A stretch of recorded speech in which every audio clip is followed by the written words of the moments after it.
Welcome to School and Around, a podcast hosted by Branching Minds featuring prominent leaders, subject matter experts, and thought innovators with their perspectives on the current challenges facing K-12 education. I'm your host, Larissa Napolitan, a former teacher, instructional coach, and a member of the Branching Minds team. My hope is to shine a light on phenomenal educators and those that are on a mission to transform our schools and the lives of students.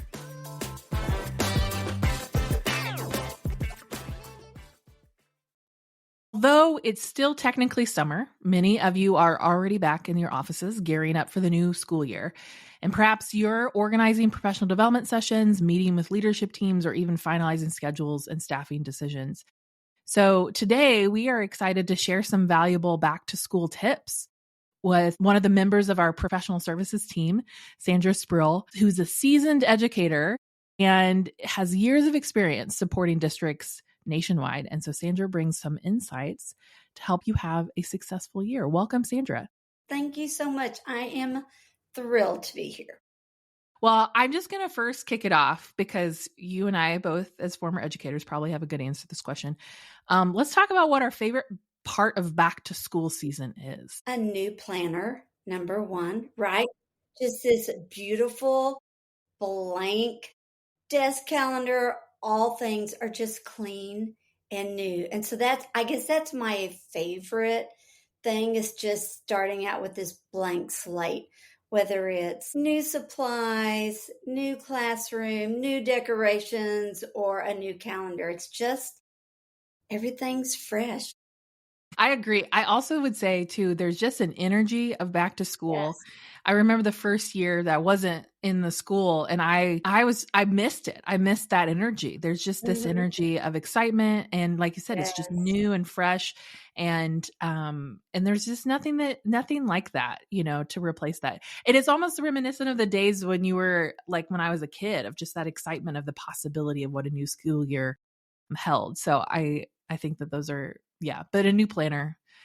I have no reason to buy a giant planner anymore because I do primarily most of my work online, but I want one.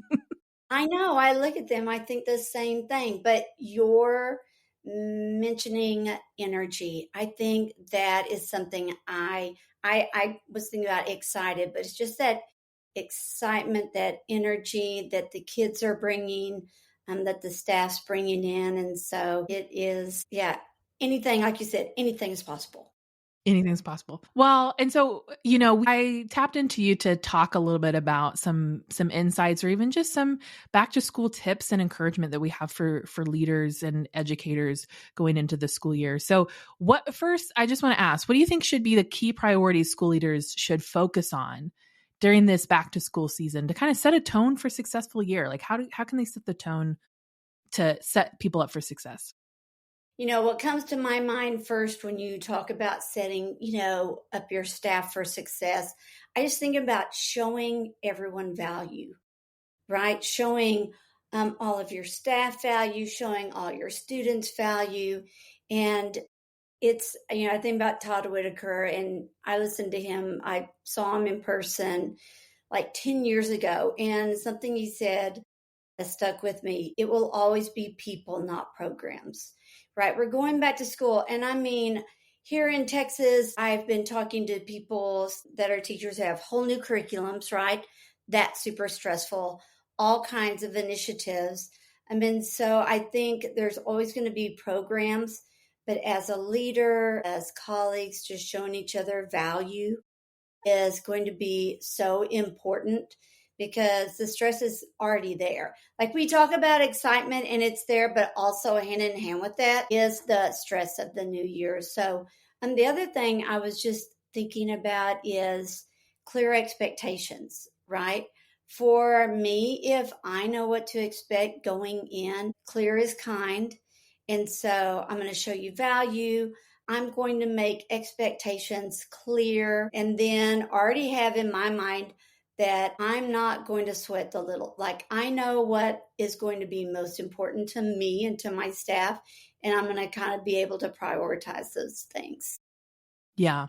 I think being able to walk into the year and going, these are our being clear about the priorities for the school year can help your staff really have perspective about things that they should care about and things that they can say that's not a priority. And not to say that some of the stuff isn't important, but knowing what the goals are for the year and really being clear with that and making sure that everything you're doing is aligning to one of those goals. Yes. Because sometimes those competing priorities for a school can really push teachers in one way or the other. And some of that is coming up with those goals together. I think having that work, doing that work with your leadership team and then with your teacher leaders, I think is always a really great move at the beginning of the year because it really helps bring everybody on board to what your priorities are. I agree with that. And to that point of, when I'm working with a school district and talking about setting goals for those students, right? That goal that is, I'm developing, strengthening this area, one area that's going to help with a larger area. So, right, like you were saying, be able to prioritize what's most important to really put our focus on. Yeah. And I liked what you said also about giving value to your staff, like really understanding that Yeah. you are working with human beings, you're doing the work of, supporting young humans. And so really trying to make sure that it's about people and Mhm. not just your programs. Cause I think that, teachers see through that, right? That, when it's, and your priorities should speak to that too. What you value, your priorities and your goals and your tasks all kind of speak to that as well. So those are big kind of overarching things, but like, what are some practical strategies that you think leaders should establish that help kind of reduce that burnout, even going into a new school year and kind of help foster collaboration that you would see in some of those values? One of the things, I just think about communication, right? What are those times when I'm going to get together in small groups and in large groups with my staff so that we can really communicate with each other. I'm listening to what they have to say. I think keeping that really simple, not making everything so complicated that none of us can keep up with it. So, as a leader, and whether I'm a teacher leader or whether I'm the administrative leader, making an impact by keeping it simple enough where we can all follow along. And I think that goes back to what you said, Larissa, about, prioritizing. So what are our prioritizing? What are we prioritizing? And then thinking about, let's make some actionable steps. A goal without a plan is just a wish. So if we have, right, we just can't flail around wishing things would change on our campus. So I think as a leader, being super intentional and having this verbalized, captured somehow, that we can capture what it is we're working on.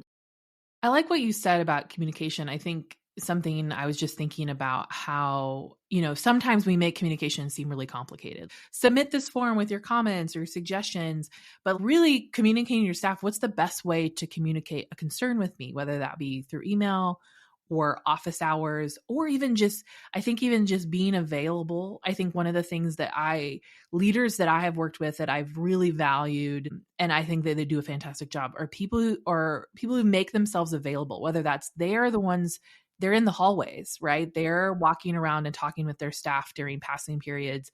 They're around talking during lunch, that you see them around the school more than they're in the office sometimes. Yes. And I think that availability communicates something not only to the staff, but the students and the community as well. The presence, how that impacts things. And I think that that's really keeping it simple. Like a best way to get a hold of me is stop me in the hall and talk to me, or, send me a quick email. Making it really simple for people to communicate, I think is really important in that. And I even think too, with that, you talking about like the systems of the way that you do things, keeping things simple, of whether it be supervision schedules, even though maybe it's complicated for you to like put together, but make it simple for your staff to understand.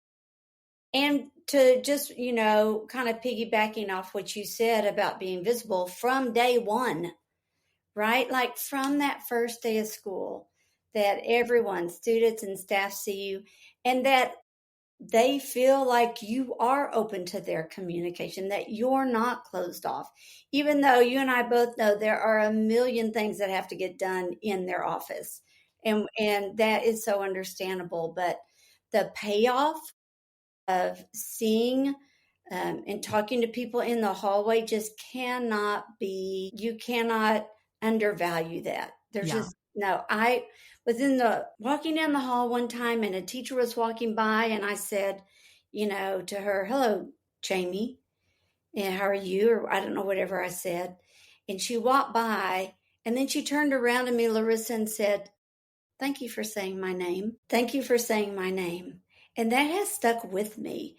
And so even as a leader, we see these teachers going by and we see people going by. The power of saying someone's name, it's their identity. Like that, is part of who they are. And so I would just encourage any leader, teachers, whoever you are, say people's name when you greet them. That's such a simple strategy of just acknowledging someone who they are. It starts with their name and Yes. their identity in that. I think something else I was thinking about as you were talking about reducing teacher burnout. I mean, that's been a topic for the last, I don't know how many years, but I think it starts on day one of really establishing that you're there to support them. And so that they have someone or a way to feel supported or ask for support. And that starts with that relationship. And that starts with saying someone's name, right? Even though like one principal, I mean, if you have a staff of 60 to 90 people, it's hard for you to have deep relationships with all of your teachers. But it is important to establish, do they have someone to connect to? Just as you would hope for your students to have an adult to connect to, right? We say that with students, helping students feel like they belong. I think that goes with the teachers too. And that to me is the payoff, is building an environment and culture of collaboration because people feel connected. They feel like they can actually collaborate and that it's a safe environment to do that. That made me think of, as you were talking about a large school, Larissa, large high schools, middle schools, elementaries, wherever it is, but we'll end up dividing up the student body, right, among the different admin. And so it made me think of, could do the same thing, right, where you kind of take that staff and go, "Hey, these are the staff that I need to make sure, this quarter that I focus on being intentional with them." And so the same thing we do with our students, kind of mirroring that with our staff. And so that's something, just talking to you, hearing you talk about how we do that with students, right? We make Yeah. sure that we kind of divide up and support them doing that with our staff. Yeah. Well, because I always want to acknowledge that doing the work of a classroom teacher can be heavy work, right? Whether you're an elementary teacher and you've got a classroom of 20, 25 students, or I mean, high school and middle school teachers that have 150 or more students.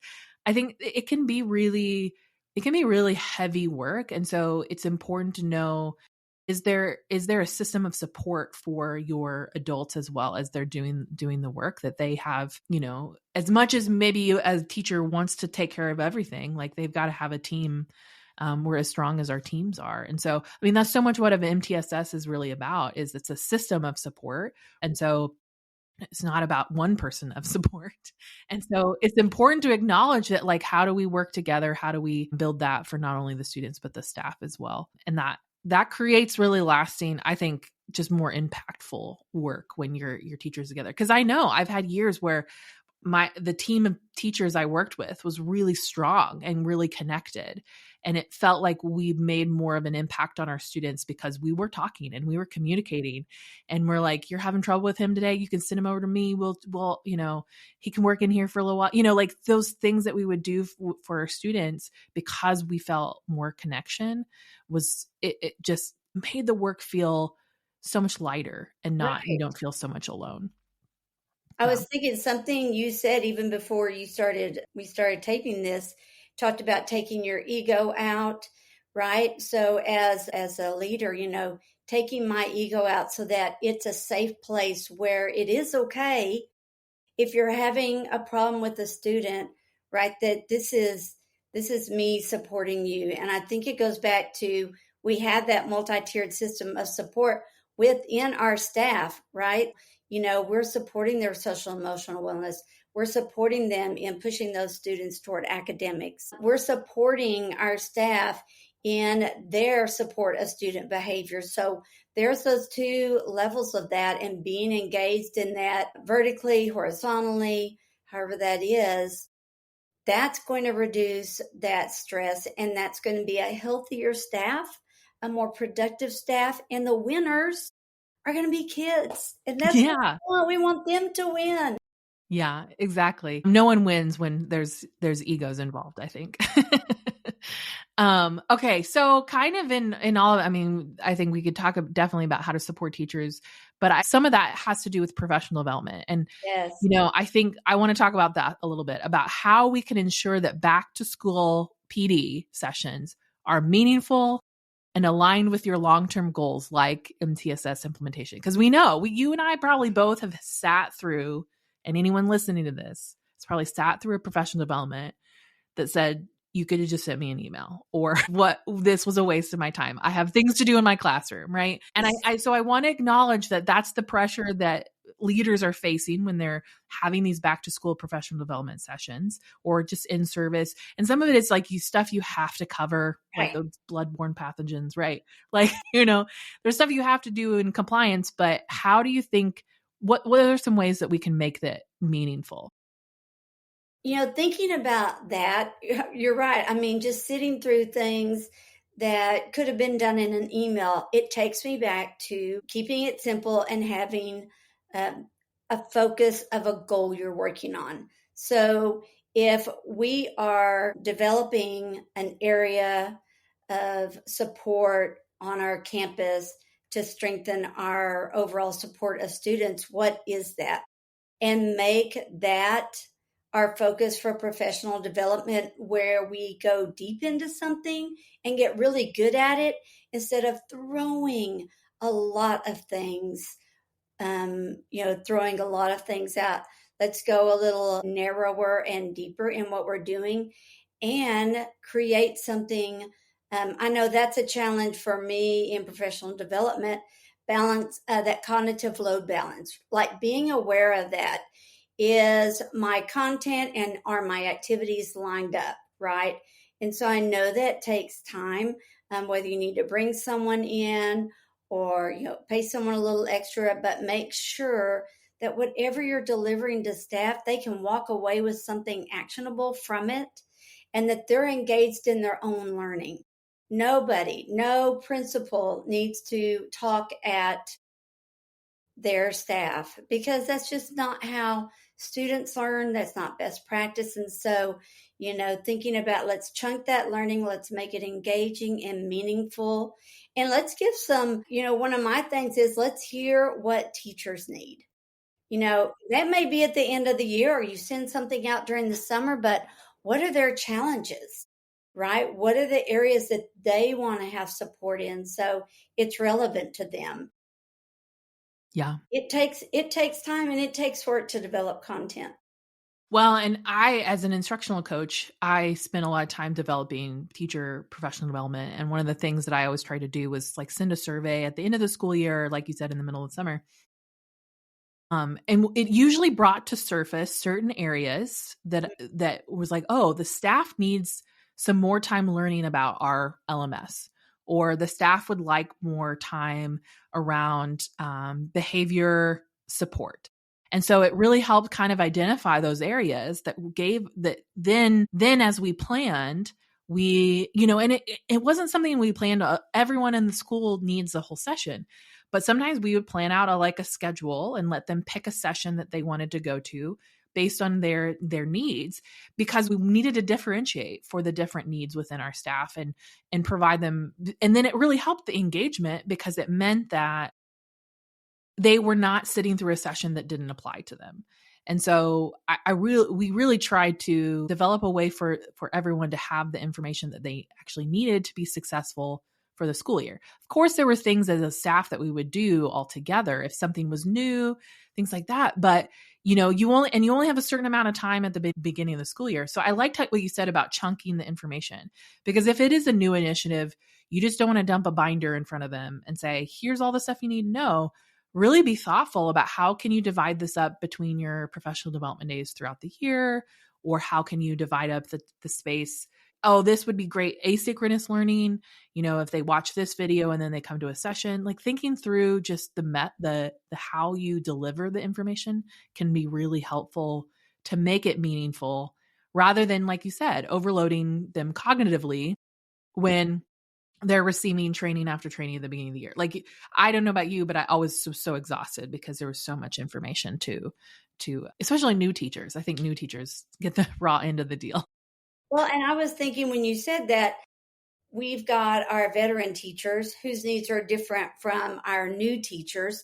So that differentiation, that choice learning is going to be huge. It reminded me kind of to what you were saying. The school I was at, we used Champs, and I love Champs, and it was part of who I was. But someone would come in, and if I just gave them all the Champs cards, like here are the Champs cards, and here are the Champs posters, and here's the Champs PowerPoint, unless I explicitly instruct you in that and allow you to engage with that, then you'll probably never become an expert, or it won't become part of who you are. And so really being intentional in that professional development is huge, because when we're thinking about why students aren't being successful, I go back to instruction, curriculum, environment, learner last. We've got to look at, have we had enough instruction? Is our curriculum, like, have we had enough professional development where it's not our instruction, it's not our curriculum? So there's so many pieces of that are going to impact students. That professional development has got to be a priority, and it needs to be meaningful and, like you said, relevant to the staff. Yeah. Well, again, professional development, again, could be our whole podcast, but these are just some snippets of kind of, as we were talking about, these back to school things or things that we encounter. One of the things I think would be is kind of important in all of this, we talked about a little bit, but teacher feedback.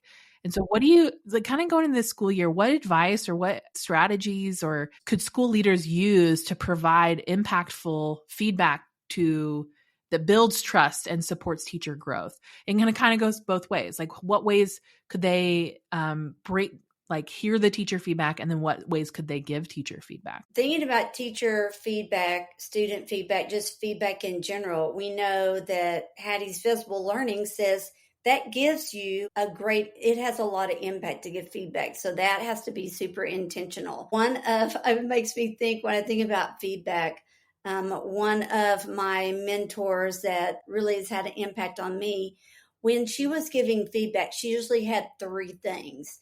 And that has just stuck with me. Like, if she as a leader was going to talk to me about what I was doing in my work, then there would be 3 areas that she would talk about. And so I think really being intentional as a leader, knowing before I go and talk to you, Larissa, that these are 3 areas, right? Of 3 positive areas, and then maybe 3 areas for growth. But having kind of that already set, so that as a leader, you don't ever want to just beat somebody down.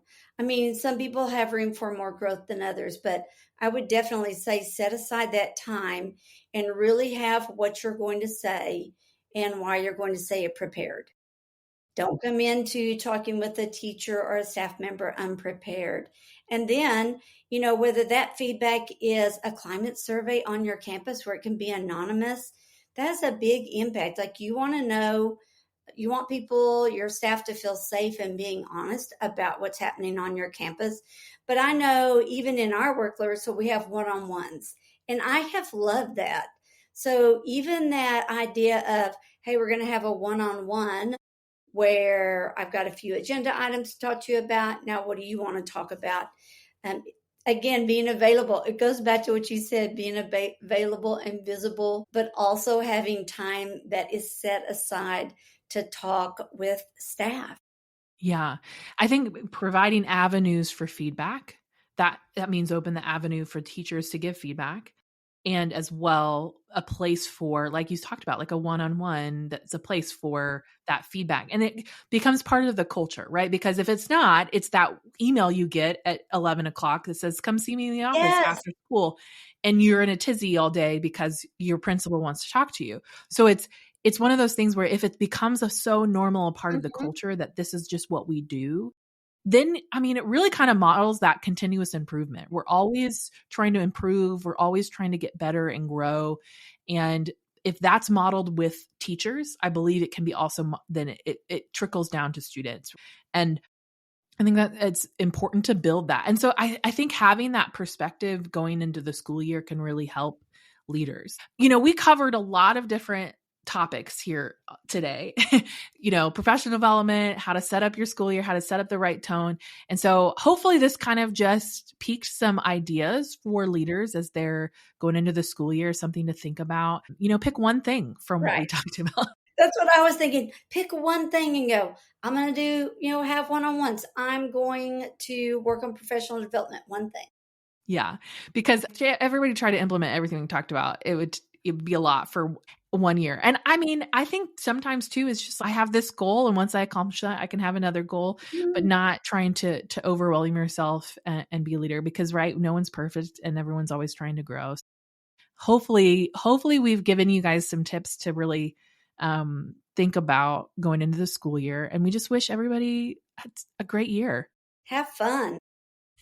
Yes, exactly. Have fun. And, because that, if you're having fun, that students will pick that up and staff will pick that up too. So yeah, Thanks, but Larissa.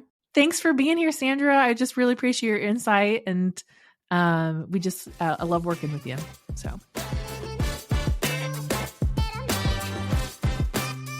thanks for listening to Schoolin' Around, a podcast hosted by Branching Minds. Go ahead and subscribe to our feed wherever you listen to podcasts. And don't forget, if you are enjoying our content, would you do us a favor and rate and review our podcast on iTunes?